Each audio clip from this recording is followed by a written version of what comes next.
you're creating a lot of content. When we started creating Sportsepreneur, we had other business, we had an insurance business, and then we're starting to create content and create analogies between sports and business. And we're talking about marketing and life. And I'm thinking a lot and I love it. And some people though would come and say, what's your ROI on that? Why are you creating content? Why are you spending time doing this? You should go do that, right? So we talked about before, choose your own thing, but you're out there, you're creating a lot of content. And of course you have a lot of connections. So someone could say, well, it's easy for David to do it because he's got this huge following and he can connect with these people and he can reach out to that person.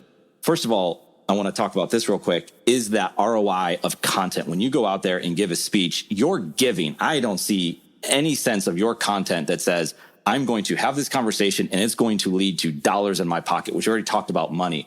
But to the people that are out there that are thinking about ROI when they're creating content, what would you say? Make room for what you want.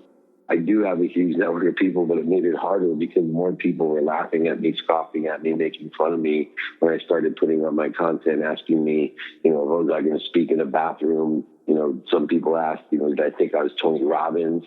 Look, man, they always laugh at you, scoff at you, make fun of you before they applaud you. Everything that you do, that's the way people do. They project their insecurity that they can't or won't do what you're willing to do to be what you can be. But I'm just making room for what I want. I'm not on some time frame. We talk about faith and framing things in a context. You'll never see me sell off stage, right? You don't see me selling things.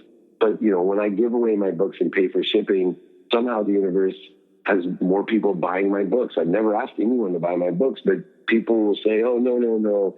I'll buy your book, or I'll send people 2 books and pay for shipping, and they give it to a friend, and then that friend has a class and will buy 100 books.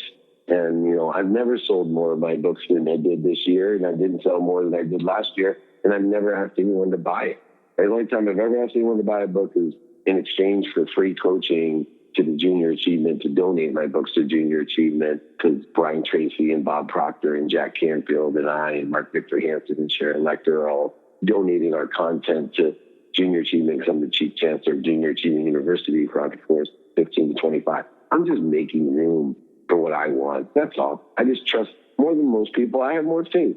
You can have green card, with money, you can have green card, gold card, platinum card, or black card money, and you get more and more and more with either of those cards. The same thing with faith. I just am working towards black card faith. I'm not there yet, but I got platinum card faith, and I'm able to go ahead and put this shit on credit, knowing that the universe is going to provide it back to me. And I'm not giving to get, I'm not trading.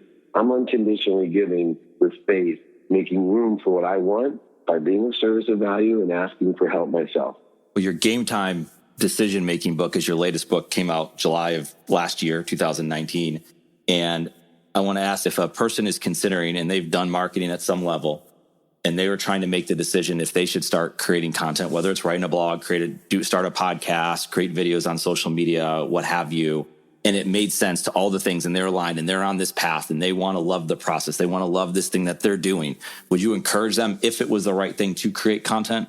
Everybody should create content, quality content that represents their frequency.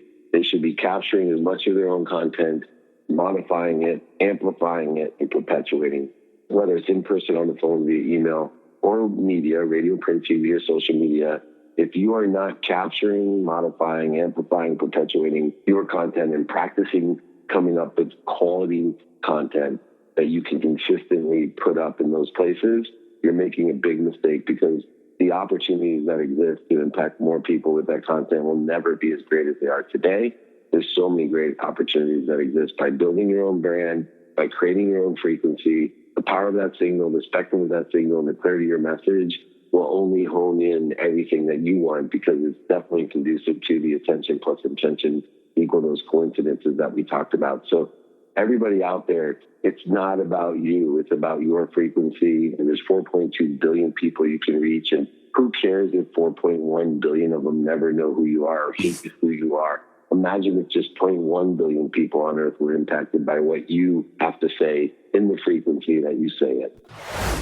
I'm Eric Kasimov, and for all of us here at CatSource, thank you for listening to Content Matters. If you'd like to connect, you can find me on LinkedIn or Twitter. That's it for now.